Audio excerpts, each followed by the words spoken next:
Your comments about Gal Gadot got tweeted by Variety and is getting good feedback. I know, I saw.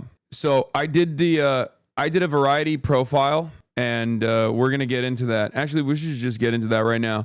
And there were some choice words in the profile. There was a really funny pre-watch Piker moment in the profile as well. I hit a big gamble and struck gold in the profile. Israel did not kill Charlie Kirk. That is insane. The World According to Hassan Piker by Tatiana Siegel. Okay? Hassan Piker is about to prove his point. For weeks, the wildly popular Twitch streamer and leftist commentator has been following the online discourse surrounding the assassination of Charlie Kirk. The topic is personal for Piker, who was scheduled to debate Kirk at Dartmouth College 15 days after the right-wing political activist was gunned down at a Utah campus. Authorities charged college student Tyler Robinson with the crime, but lately a civil war has erupted among conservatives over conspiratorial claims that the Mossad had a hand in the murder. You would be surprised at how many people believe that stuff, he says, as he mulls the menu options of the crowded Chelsea restaurant on a brisk October morning. When our waiter arrives, Piker turns to the 20-something hipster. Can I ask you a question? Who is the most likely person that killed Charlie Kirk, he asks. I think it was Israel. It seems like an inside job, the server replies hesitantly before heading back to the kitchen for Piker's cold brew. The answer comes as a shock to me, but it's no surprise to the extremely online millennial who acknowledges that he is fascinated by conspiracy theories. I literally was talking to her about this mid-interview, and she couldn't believe it. She's like, what? You think a lot of people think that like Israel killed Charlie Kirk? And I was like, here, I'll show you. And I straight up turned to the waiter, and I was like, hey, man, you heard about the Charlie Kirk stuff, right? And he was like, yeah. Like, who do you think did it? He said, straight up, Israel. I watch every Candace Owens, Piker says, referring to the new media star of the far right who has fanned the flames of the Israel theory. He nods in the direction of our waiter. Is the reason why I know exactly where he is coming from with the Charlie Israel thing. For me, no matter how far-fetched the conspiracy is, if it is getting 2 million views in 24 hours, that means a lot of people are tuning into it. That means a lot of people are paying attention to it. And in this day and age, I think a lot of people are believing it. Piker feels no allyship with Owens, even if they share the belief that Israel is a malignant force. He is merely a student of the attention economy, a space in which he is thriving. With nearly 3 million followers on Twitch and 1.75 million YouTube subscribers, the 34-year-old influencer seems like a possible answer to the next question of when the left will find its own Joe Rogan. As the next generation turns more conservative and alpha males like Andrew Tate ascend, Piker offers an alternative vision and the rare ability to sway an election. As an early and enthusiastic supporter of Zohran Mamdani, Piker played a key role in helping catapult the New York mayoral candidate to Gracie Mansion by spreading the Democrat socialist message to his legion of fans. With our waiter out of earshot, Piker drops his voice discreetly. Israel did not kill Charlie Kirk. That's insane, he says. I did that for you because you were shocked. When the waiter returns with our order, he tells Piker that he's comping the cold brew. Wait, why? Piker asks. I just like your vibe, the server says. A lot of people like Piker's vibe. His brand, a twofold critique of Israel and a billionaire class, has made him a multimillionaire and a foil. Anti-Defamation League CEO Jonathan Greenblatt has accused him of using his platform to promote toxic anti-Zionism. Andrew Cuomo invoked Piker's name repeatedly along the campaign trail in an effort to smear Mamdani. Is that true, Lamau? Yeah, that was true. On This Morning, guys, of course it's true. It's because I talk to people all the time. It's not fucking fake. Like, when I say I talk to people, regular folks, on a daily basis, this is what I mean.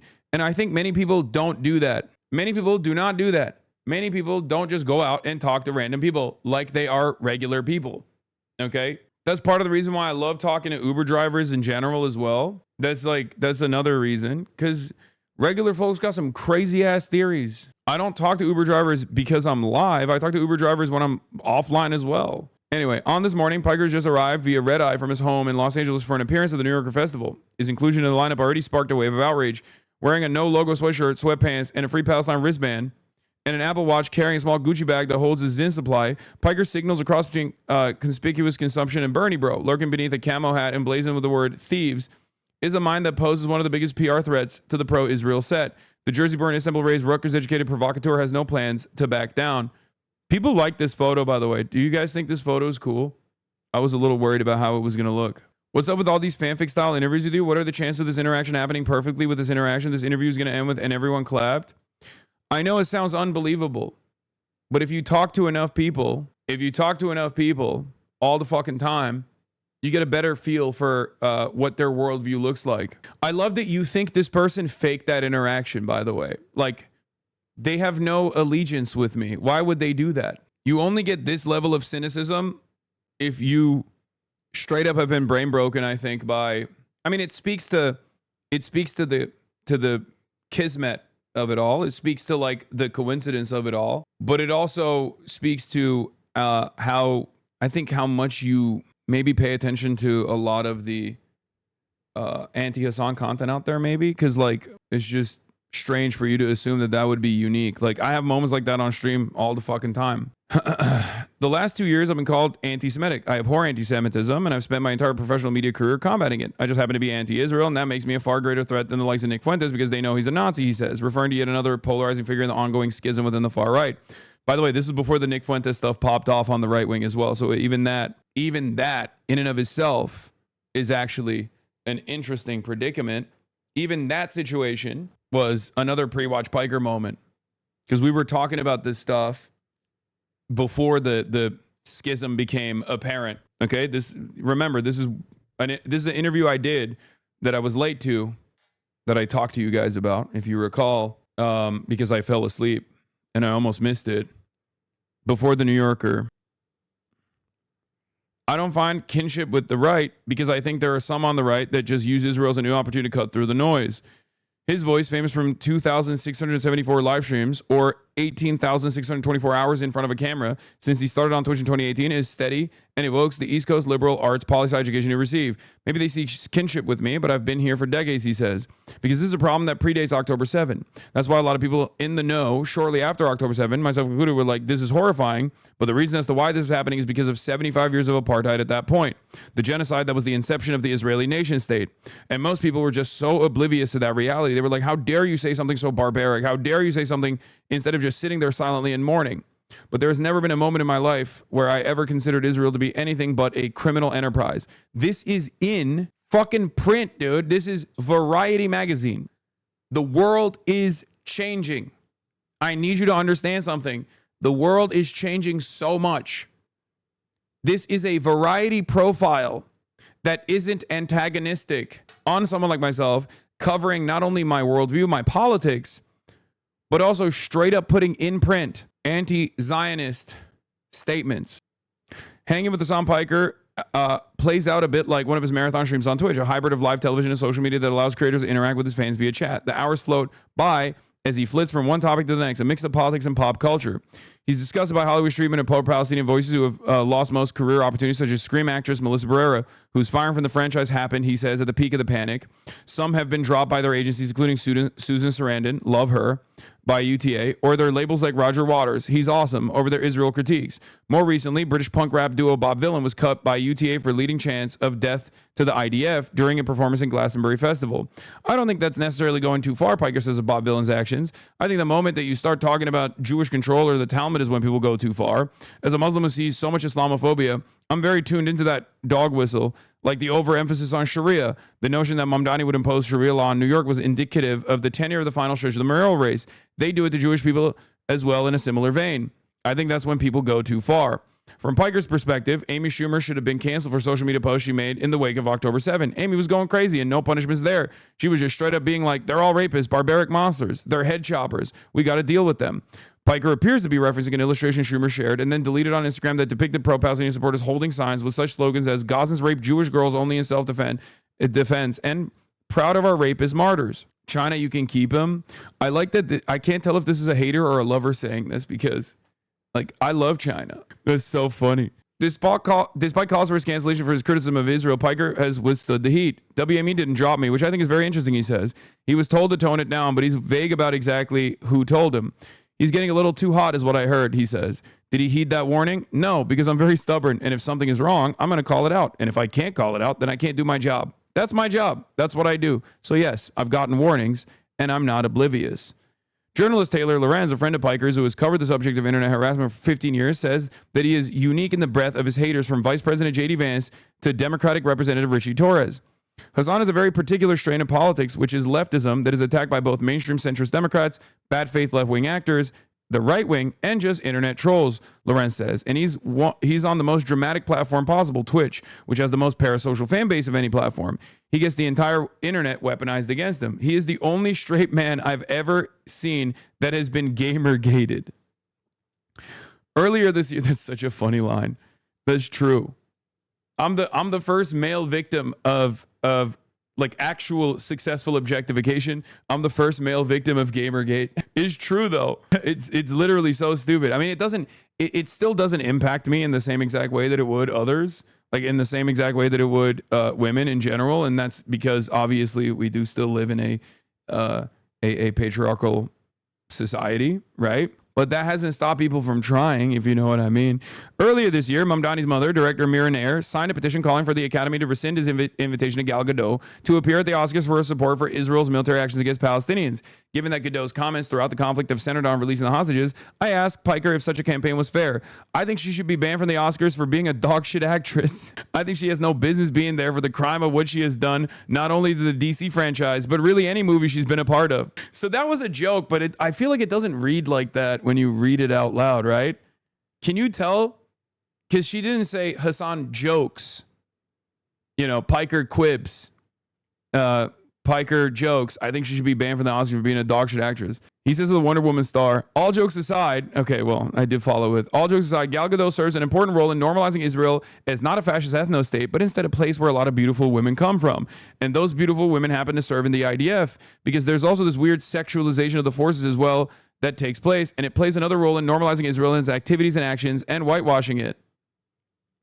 Now that is also a somewhat unique perspective to hear in mainstream outlets as well. Not only did they actually put all of the anti-Zionist statements in there, this is something that I never in my life would have thought that Variety would actually ever feature a piece that just straight up said that Israel, like Israeli propaganda, weaponizes the hypersexualization of its own female forces in an effort to propagandize and whitewash their war crimes. Bro, you cooked. You did the perfect AI make this more concise paragraph on that. By contrast, Piker appreciates the work of Natalie Portman, who is Israeli but has never served in the IDF like Gadot. If Gal Gadot could act like Natalie Portman, there are probably less people yelling at her. Natalie Portman has made statements about Israel that are middle of the road, but ultimately nobody holds that against her because she can act her freaking face off. All the back when she was like a teenager. Oh my God, Leon the Professional. Gadot may have ruined the DC franchise for Piker, but James Gunn is redeeming it. When Superman opened on July 11th, Piker made viral the idea that the fictional nation of Baravia is a stand-in for Israel. In the film, Baravia, backed by U.S.-made weaponry, drops bombs on and oppresses his desert neighbor, prompting Superman to intercede. Gunn has since denied that the plotline has anything to do with the Middle East. James Gunn is a lot more woke than he lets on, and he lets on how woke he is all the time, Piker says, still certain of the director and DC chief's intention all these months later.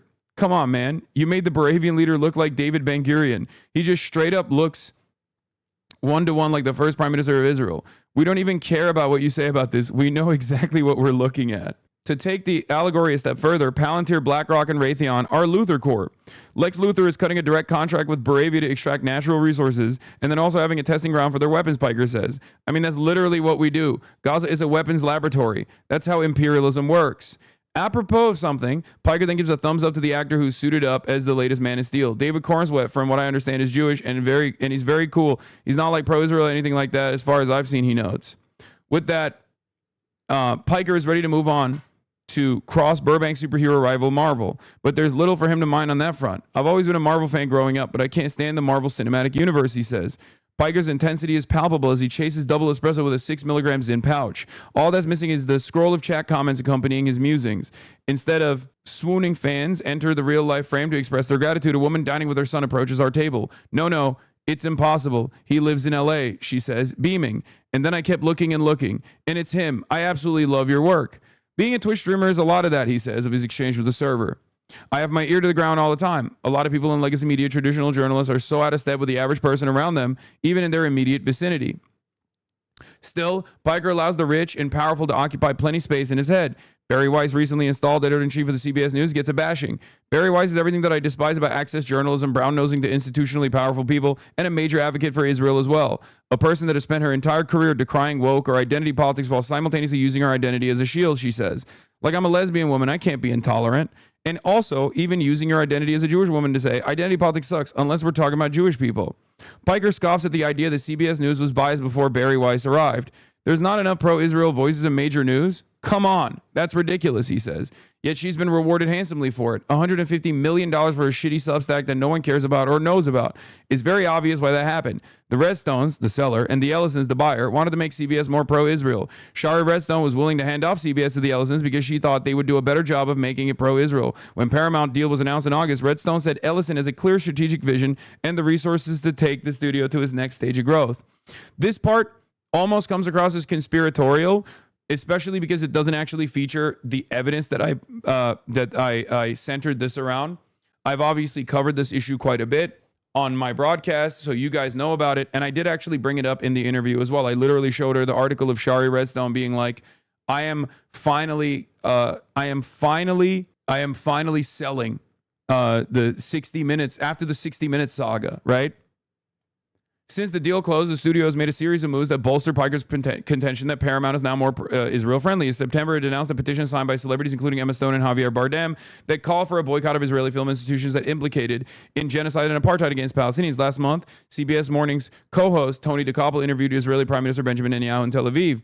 Barry Weiss was being packaged as someone who could bring top talent. Wow, Piker says. Benjamin Netanyahu never gives interviews anymore to American news.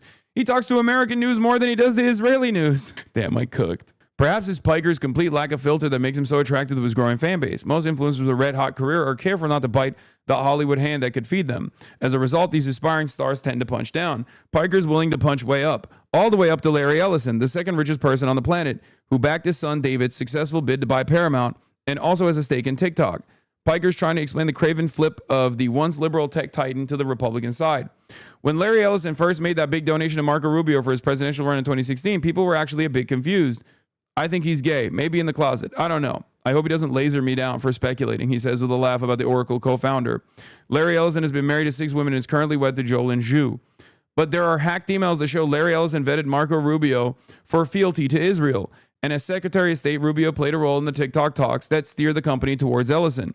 Piker doesn't seem too concerned about the prospect of getting lasered down by any vengeful oligarch. I'm also not a stranger to super powerful social media platform owning billionaires directly hating me and making it a personal vendetta and their lives mission to destroy me somehow, he says. In the wake of the Kirk assassination, Elon Musk took to his X to call for Piker's cancellation, dredging up past comments that walked up to the line. Musk even tagged Amazon founder Jeff Bezos. Amazon owns Twitch. Piker knows the irony that he's not even banned on X, never mind Twitch, because he's a power user and drives engagement. A lot of these guys are very thin-skinned, and I think the gravest mistake of my career was when I had Musk's ex-partner Grimes on my show, and she talked about how buff I was, and then I talked about how Tesla was shit, Piker says. That man has never lived it down. Grimes wasn't exaggerating. Piker is hard to miss with his muscular 6'4" frame. He works out 1 to 2 hours a day, a regimen that includes playing basketball. If he ingratiated himself better with the oligarchs, he would be courted by mainstream Hollywood. He's already heard the siren call and turned it down. His manager, former WME agent David Hunsinger, fielded a $1 million offer from one popular betting platform to run a ticker ad during just one stream on election night 2024. Piker said no. I'm not the easiest client, and not even because I get into trouble, Piker explains. I say no all the time to a lot of deals, like a lot of money, and that's why I really respect David, because throughout our entire professional relationship, he's probably said no to tens of millions of dollars. Starting number was $1 million, which means they could have probably gone up. He's happier helping the Mamdanis of the Democratic Party and sticking a thorn in the side of the Cuomo types. He brought up my name next to Hamas, he said during a debate with Mamdani. Why don't you denounce Hamas? Why don't you denounce Hassan Piker? Piker says the former Democratic governor turned independent mayoral candidate. I'm very similar to Zoran in many respects, and the same reasons why they would be resentful of Zoran or fearful of Zoran is the same reason why they despise me. With the election just 10 days away, Piker is keeping a low profile with the Mamdani campaign. I'm in a holding pattern right now, he says, with a hint of sadness creeping into his voice. I don't want to be too prominent in and around the Zoran stuff at the moment because I don't want him to use it as a line of attack over and over again. What the Cuomo campaign used was a soundbite of Piker, which, by the way, after I said this, they pumped it.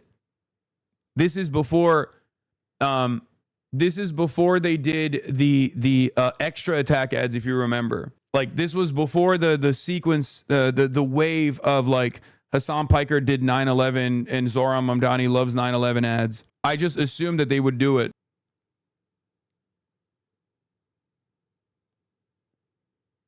What the Cuomo campaign used was a soundbite of Piker saying America deserved 9/11 during a 2019 stream. I was talking about blowback, a theory that has academic consensus at this point, that our meddling in the affairs of the Middle East has led to the blowback of 9/11, he explains. This wasn't to say 9/11 is good. It's a horrifying act of terror where 3,000 New Yorkers were slaughtered, and even many more with the first responders that tried to save as many people as possible. Yet it was, of course, weaponized against me. But as election night swung Mamdani's way, Piker wasn't keeping a low profile, but toasting with the millennial mayor-elect with Alexandria Ocasio-Cortez of the Brooklyn Paramount Victory Party. There he offered no mercy for Cuomo. What happened? I thought the Hassan Loves 9/11 was a successful campaign strategy, he said in a video that ran on his YouTube channel. Andrew Cuomo, fuck you, suck my dick. Before the Mamdani win becomes reality, however, Piker can only hope the polls are accurate, but he's feeling confident as we walk along a busy stretch of 10th Avenue. An older man wearing a bandana and hoop earrings stops in his tracks and claps as he recognizes Piker. It's a sign that the streamer's message about Mamdani and or Israel is resonating. Then it hits me that Piker has no security detail as he mingles with the masses. Post-Kirk, that seems unwise. I make it a point not to have bodyguards when I'm around the people, he says. I think it was it Fidel Castro or Che Guevara who said, I have a moral vest? It was Castro. It was Castro. No one cares. You seem like you care. Getting mad enough to comment on an article that no one cares. Interesting. Extremely well-written profile. Regardless of what the oligarchs desire, there's a reason why Parker has resonated with so many people. As one of my favorite pieces, I think that's one of my favorite profiles of all time, straight up. It was a banger. The article was actually posted on their, or this quote was posted on their social media, and it went LeBron numbers, dude. 71,000 likes. What is this? There was a crack.com article about me. The left's Joe Rogan is now a comedy podcast regular. Hassan Piker is not as popular as Joe Rogan. God damn. Fucking end me. Está protegido con su traje. ¿Cuál traje? What suit? Everybody says you always have Sé que todo el mundo dice que usted tiene un chaleco. No, voy a desembarcar así en Nueva York. I will land in New York like this. Tengo un I will chaleco. land in New York like this. Tengo un chaleco moral. I have a moral one. A moral A moral vest. Qué fuerte. It's strong.